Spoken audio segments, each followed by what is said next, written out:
What's up, ladies and gentlemen? It's Brennan. I'm BMax45, and today we're coming at you with another video. We have our second deck profile for the EX9 format. This EX9 format that's disappearing right before our eyes as BT22 is coming in right away. But we wanted to get these decks out as soon as we can, so we're just going to be pumping them out one after another. And we have our Fable Waltz deck, our puppet deck. This is a deck that I really love. Some really cool stuff, especially with the new stuff from EX9. And we're going to be playing this deck into BT22 because there's even more puppet support in BT22. So the deck is going to be evolving, and you'll see this profile again, within a couple weeks once we get the BT22 stuff. But we wanted to get into what we love about the EX9 stuff. And as always, we're going to talk about how we decided to build the deck, what changes we might make, and if you want, give a comment, let us know what you think about it, tell us what we could do better. We have our familiar tokens here, as you can see, and these ones were made by a guy off my Facebook group in Canada here. Makes really awesome tokens, so if you've seen any of them, they're gloss.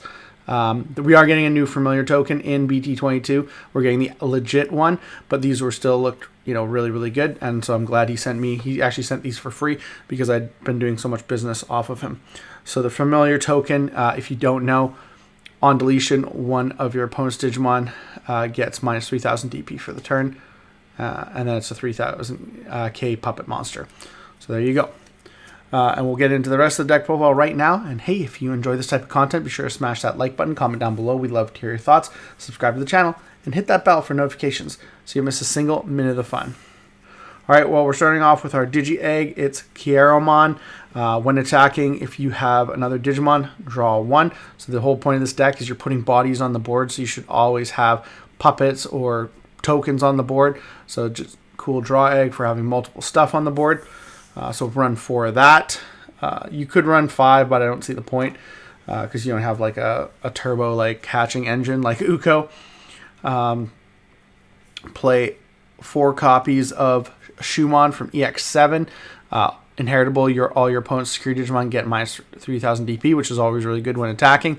And then your turn, when this Digimon would digivolve into a Digimon card with the puppet trait, reduce the Digillusion cost by 1. So you get that, to digivolve into any of your level 4s for basically 1 cost is really good. You also have 4 copies of the Shumon, the Searcher Shumon. On play, reveal top 3, add 1 card with puppet trait and 1 card with Liberator. So you can usually add 2 monsters or a monster and a tamer. It's really good. And then return the rest to the bottom of the deck. And then inheritable, all your opponent's security Digimon get minus 3000 DP. You see the theme going on here. Some of the new stuff, we got the new Hanimon puppet from EX9, which again will digivolve on Kieramon for cost 0. I don't know if these guys have that in text. They don't even have it in text, but they don't need it. But yeah, so it'll digivolve from Kieramon for cost 0. And then by trashing 1 card in your hand, you may return 1 Digimon card with a puppet trait from your trash to your hand. So this is good when your pieces get stuck in security and then fall into the trash. You can add cards back, or if you need a piece for your next line, you can add it back with Hanimon and set yourself up for the next turn. Opponent's turn, inheritable. When one of your opponent's Digimon attacks by deleting one of your other Digimon, end that attack. So that's really cool because you delete, and you have to have another Digimon, so but you end the attack, which is really good. And then 2 Pawn Chessmon, blocker, and on deletion by trashing 1 card puppet trait in your hand, draw 2. So it's a little bit of a draw engine, so that's not too bad, especially when you play them for free. So the ones you want to play for free, obviously, are the Hanimons, the Pawn Chessmons, things like that, and you want to use this guy in the back or the Searcher if you don't need him. It's kind of where that goes, and that is it. That's 13 rookies. High rookie count because you play level 3s from your hand for free and sometimes from the trash. For level 4s, we play 2 of the Shumon that let you play an Arisa if you have 1 or fewer tamers when digivolving, and then it has the minus 3000 to your opponent's security Digimon inheritable as well. We play 4 of the newer promo Shumon, which is so good. It plays itself at the end of a security battle, so if it gets hit out of security, you're like, yay. And then it floats a token on play or when digivolving. Floats a familiar token, and at the end of your opponent's turn, delete that token. So float's a token that you can either delete that on your turn if you use its ability, or it gets deleted at the end of your opponent's turn. And it has inheritable barrier, which gives you another form of protection where you don't have to have another monster on the board. So really, really good. Play 2 of the Kokeshimon. This is the new level 4 puppet from EX9, which has the same opponent's turn inheritable to end the attack by deleting another Digimon. And then when digivolving or on deletion by trashing one card in your hand while your opponent's Digimon gains minus 4,000 DP. So it helps you set up your trash for those puppet plays with the new Kaguyamon that we're going to get to. But you got to be careful because you want stuff in your hand for your hand abilities. So you got to know what you're doing and make sure you're not like losing out on abilities by putting too much in the trash and not having enough in your hand. So it's a really big balance between that.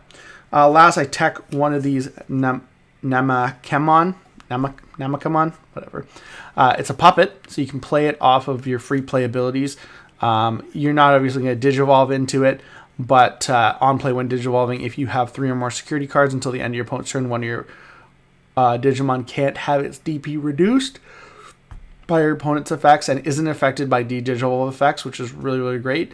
And if you have 3 or fewer, one of your Digimon gains blocker and reboot until the end of your opponent's turn. We'll get to why that's really cool. So he's basically just there. He's your pitch card. You're going to pitch him right away.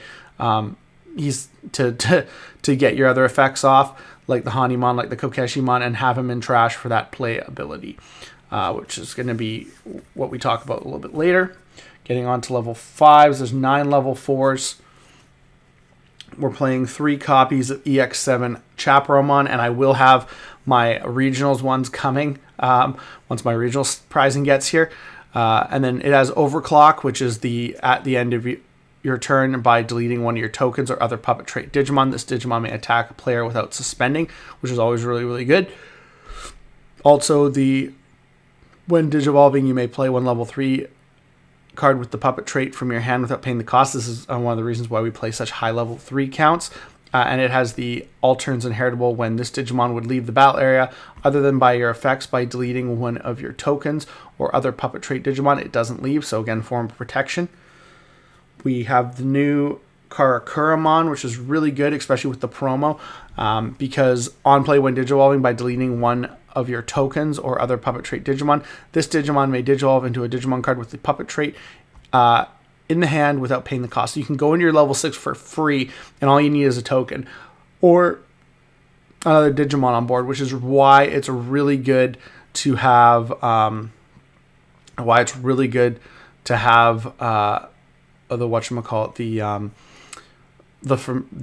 promo, because if you have the promo, what you can do is you can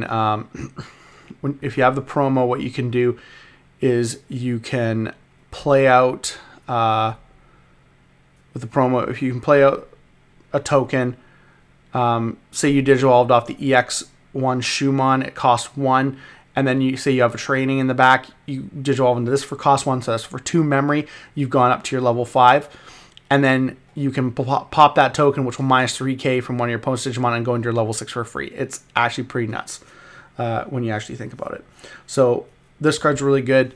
And then its inheritable is all turns once per turn when this Digimon would leave the battle area other than by one of your effects, which is always great when it would leave the battle area by one of your effects by deleting one of your tokens or puppet trait Digimon. It doesn't leave. So, and again, protection. You have all these different forms of protection to kind of get around other stuff, so you can keep your big guys on the board. So just the 7 level 5s. Then we have the new boss monster herself, Kaguyamon, which I believe is a princess from Japanese lore, which is Kaguya, which is why like it works with the Fable Waltz thing. It's a fairy tale princess. So Kaguyamon, like Sandromon is Cinderella. So Kaguyamon, level 5 with the puppet trait. So it doesn't matter who it digivolves from. Costs 3. So it doesn't cost 4, it just costs 3. So it's actually pretty cheap. And then all turns, all of your tokens or puppet trait Digimon gain alliance and blocker, which is huge. And then all turns, once per turn when another Digimon is deleted, delete one of your opponent's Digimon with the lowest level, opponent's lowest level Digimon. So basically, if they only have one thing on board, you're blowing up their lowest stack, and that's all turns, so that's really good. Like I said, alliance and blocker, all turns, once per turn when other Digimon are deleted, delete one of your opponents. We said that. End of your turn, Once per turn, you may play one level 4 lower puppet trait Digimon card from your trash without paying the cost. This is where you can play the Namaka. I hate saying names like that. You can play that level 4 black puppet. You can play any of your other level 4 puppets and get their abilities off. You can play any of your level 3s, get their abilities off too, like the Hanimon, set yourself up for next turn. And you have that form of protection on there, which is actually really, really cool. So this is why Kaguyamon is really, really good. That end of turn ability is just so good. And then we also play Sendromon. We get Overclock with her. Start of your main phase, and when Digivolving, you may play one familiar token, which is the on deletion, minus 3,000. And then when attacking one of your opponents, Digimon gets 6,000 DP. So if you use Overclock, you minus 6,000, you pop a token, and you minus 9,000. It's really, really good. Big DP buffs. So this is our other option. And the nice thing too is we have some other cards that come in handy to make this a cheaper Digivolution, because it is a 4-cost Digivolution. We'll get to that in a second. But that is it for our monsters. There's no level 7s. Don't have room for level 7s, at least not at this time, I don't feel. I'm playing 3 of the EX9 Arisa, which is start of your main phase, you gain a memory if your opponent has a Digimon. And then all turns, when any of your tokens or puppet trait Digimon are deleted by spend this tamer, you may play a level 3 Digimon card with the puppet trait from your hand without pay. So this kind of gets you growing. Your tokens get popped, you play a level 3. That way you can keep up and keep playing more stuff, which is really, really good. We play 2 copies of the promo Arisa, which is on play, you may play a Shumon from your hand without paying the cost. And then when one of your Digimon digivolves into a Digimon with the puppet trait, by spending this tamer, gain a memory.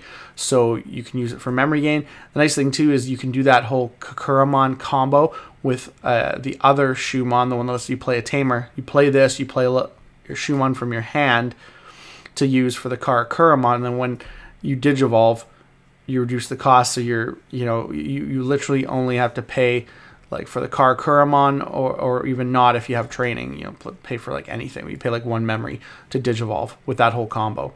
So that's really good as well. We're playing 1 copy of the ST19 one. A lot of people don't play this one. I like 1 copy because 1, it's a memory tamer, and 2, it's when an effect plays any of your tokens or puppet trait Digimon. By suspending this Digimon, one of those Digimon can gain Rush for the turn.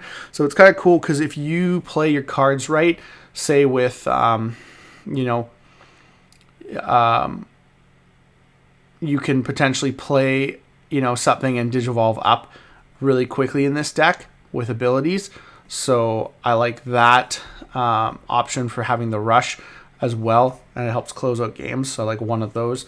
And then 2 Mirai Kinosaki, the new tamer. Mirai's Arisa's sisters. It reveals top 3 cards of your deck, so it's a searcher. Adds 1 card with puppet or liberator trait among them, and then returns the rest to the bottom.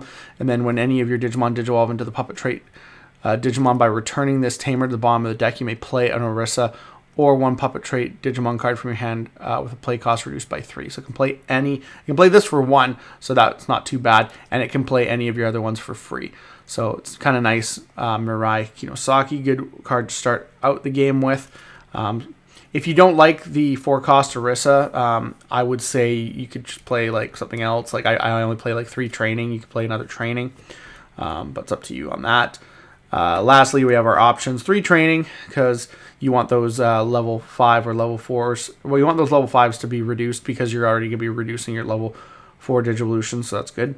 We also play 2 Vortex Resonance, which is if you have a Digimon or Tamer with Liberator trait, you can ignore the card's color requirement, so you don't have to have all 3 colors. Main, reveal the top 3 cards of your deck. Add 1 card with the Liberator trait among them to your hand. Return the rest to the bottom of the deck. Then 1 of your Digimon may digivolve into a Digimon card in the hand with the Digivolution cost reduced by 4. So this is good, because this can get you into... If you have 3 memory and not 4, you can go from Chaperomon into Centralmon for 3 basically, and search at the same time. So that's really, really good. Again, you could go into, if you had to pay 3 for any of your level 4s, you might as well use this, or any of your level 5s, you might as well use this, and get that get that extra search. Security ability: you may play one card with Liberator trait with a pay class 4 or less from your hand or trash without paying the cost. Then add this card to the hand. That's really good too, so it's really good in security. And we play one Scramble, because Scramble lets you Digivolve for 2 on a level 5. So that's really, really good. Or 2 for a Kaguyamon, because Kaguyamon costs 3. So again, really, if you can't get that Karakuramon, you can get it on a Chaperonemon for 2. That's actually pretty good. So yeah, that is the deck profile. Tell me what you guys think about it. I do have some more alt Kaguyamons and alt Mirais coming. The cards that are really MVP are like the promo Arisa and this and stuff like that. But the Mirais are good too. So let me know what you guys think about the deck profile. Do you think I can make any changes? What do you think about the deck? Are you excited for the BT22 support? Do you like this version better, or do you think the BT22 support will be better? Let me know down in the comments below. Looks like that's all the time we have for this video. Thank you very much for tuning in. We hope to see you in the next video. As always, have a wonderful day. And that's all for now, folks.